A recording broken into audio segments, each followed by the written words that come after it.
সজাগ হতে হবে। মহিলাদের পাশাপাশি পুরুষরাও যাতে সজাগ হয়, পুরুষরাও নারীদের সঙ্গে থাকুক, এই আশা রাখি। শুধু মদনপুরের মহিলারা নয়, সারা ভারতে, সারা পৃথিবীর মহিলারা আসুন। আজ যে নৃশংসভাবে হত্যা হয়েছে তার বিচারও যেমন পাক, আমরা সবাই চাই।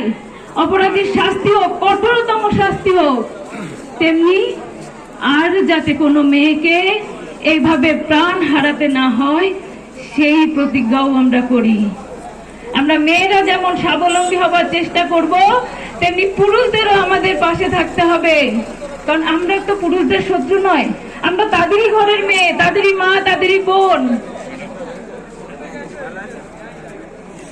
তাই এই যে আমরা চাইছি, যে চেষ্টা করছি, আমরা শুধু পুরুষ, শুধু নারী, কারো একার চেষ্টায় হবে না, সকলকে যৌথভাবে আমাদের এগিয়ে যেতে হবে।